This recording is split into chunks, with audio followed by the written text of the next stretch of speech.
নমস্কাৰ বন্ধুসকল, পোনপ্ৰথমে মোৰ ইউটিউব চেনেললৈ তোমালোক সকলোকে আন্তৰিক স্বাগতম জনাইছোঁ। আজি মই সপ্তম শ্ৰেণীৰ এছামিজ চেপ্টাৰ 2 কালিকা লগা পাট কাপোৰ এই চেপ্টাৰৰ কুৱেশ্যন আনসাৰ কেইটা ডিছকাছ কৰিম। তোমালোকে ভিডিঅ'টি শেষলৈকে চাই থাকা আৰু যদি মোৰ চেনেলটি এতিয়ালৈকে ছাবস্ক্ৰাইব কৰা নাই তেনেহ'লে চেনেলটি ছাবস্ক্ৰাইব কৰি থাকা আৰু ভিডিঅ'টি ভাল লাগিলে লাইক কৰিবা। আহিতে আমি কুৱেশ্যন কেইটা চাই লওঁ।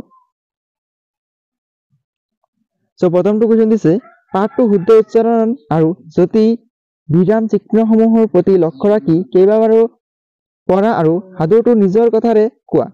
এক নম্বৰত তোমালোকৰ দিছে পঢ়িবলৈ, তোমালোকে পঢ়ি ল'বা আৰু 2 নম্বৰৰ কুৱেশ্যন আনসাৰ কেইটা আমি ডিছকাছ কৰিম। আহাতে আমি কুৱেশ্যন আনসাৰ কেইটা ডিছকাছ কৰি লওঁ। তোমালোকে এতিয়া চোৱা 2 নম্বৰ কুৱেশ্যন। 2 নম্বৰত দিছে উত্তৰ দিয়া। তোমালোকক চমুকৈ উত্তৰ দিবলৈ দিছে। তাৰ মাজত প্ৰথমটো কুৱেশ্যন ক নম্বৰ, চহকী মানুহজন কোন দেশৰ আছিল? উত্তৰ দি এইদৰে লিখিবা, চহকী মানুহজন আছিক দেশৰ আছিল। খ নম্বৰ কুৱেশ্যন, চহকী মানুহজনৰ ছোৱালীজনীৰ কাৰ লগত বিয়া হৈছিল?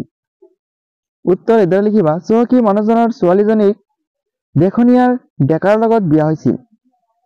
এইদৰে লিখিবা। তাৰপিছত গ নম্বৰ কুৱেশ্যন, ছোৱালীজনীক আন সম্পত্তিৰ লগতে আৰু কি দিয়া হৈছিল? ছোৱালীজনীৰ আন সম্পত্তিৰ লগতে আৰু কি দিয়া হৈছিল? তোমালোকে উত্তৰ এইদৰে লিখিবা। উত্তৰ দি কিনে ছোৱালীজনীক আন সম্পত্তিৰ লগতে এখন কালিকা লগা বন কৰা পাটৰ কাপোৰ দিয়া হৈছিল।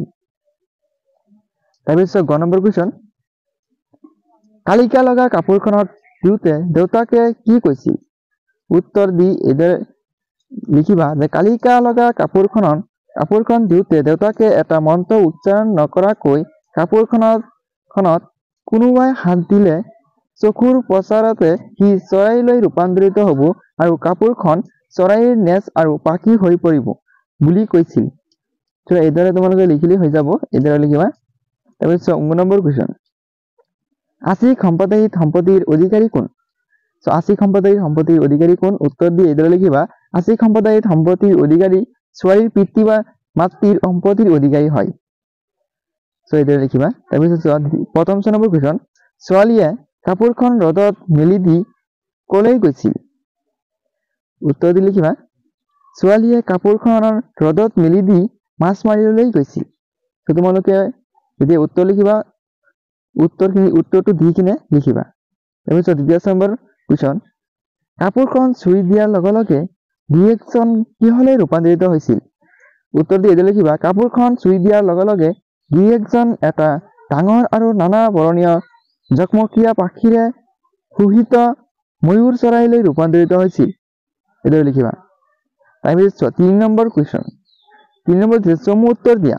চমুকৈ উত্তৰ দিবলৈ দিছে। তাৰ ভিতৰত প্ৰথমটো কুৱেশ্যন ক নম্বৰ, বাপেকে ছোৱালীজনীক দিয়া বন কৰা পাটৰ কাপোৰখনৰ বিশেষত্ব কি আছিল? এক লগত কুৱেশ্যনটো। উত্তৰ, বাপেকে ছোৱালীজনীক দিয়া বন কৰা পাটৰ কাপোৰখনৰ বিশেষত্ব কাপোৰখন আছিল কালিকা লগা। এটা মন্ত্ৰ উচ্চাৰণ নকৰাকৈ কাপোৰখনত কোনোবাই হাত দিলে চকুৰ পচাৰতে সি চৰাইলৈ ৰূপান্তৰিত হ'ব আৰু কাপোৰখন চৰাইৰ পাখি আৰু নেজ হৈ পৰিব। এয়াই আছিল বিশেষত্ব। এইদৰে লিখিবা। তাৰপিছত চোৱা খ নম্বৰ কুৱেশ্যন, গিৰিয়েকজন কিদৰে শোভিত চিত্ৰৰি চৰাইলৈ ৰূপান্তৰিত হৈছিল? চিত্ৰৰিৰ ওপৰত চৰাইলৈ ৰূপান্তৰিত হৈছিল। উত্তৰ দি লিখিবা, কালিকা লগা পাটৰ কাপোৰখন ৰ'দত মেলি দি ছোৱালীজনীয়ে গিৰিয়েকক কোনো কাৰণতে কাপোৰখন নুচুবলৈ কৈ মাছ মাৰিবলৈ গৈছিল। এনেতে ধাৰাসাৰ বৰষুণ অহাত ঘৈণীয়েকক চিঞ্জৰি হতাহতো নহাত গিৰিয়েকে সামৰি দবলৈ বুলি কাপোৰখনত ধৰোঁতেই তেওঁ শোভিত চিতৰি চৰাইলৈ ৰূপান্তৰিত হয়। এইদৰে লিখিবা। এইখিনি তোমালোকে বহুত সুন্দৰকৈ লিখি লোৱা। আমি পাৰ্ট 2 পিছত কুৱেশ্যন কেইটা ডিছকাছ কৰিম। তোমালোকে চেনেলটি ছাবস্ক্ৰাইব কৰি ৰাখা পাৰ্ট 2 পাবলৈ, নাইবা এই যিকোনো চেপ্টাৰৰ ভিডিঅ' পাবলৈ চেনেলটি ছাবস্ক্ৰাইব কৰি ৰাখা আৰু তোমালোকৰ কোনটো চেপ্টাৰৰ ভিডিঅ' লাগে কমেণ্ট কৰি জনাবা।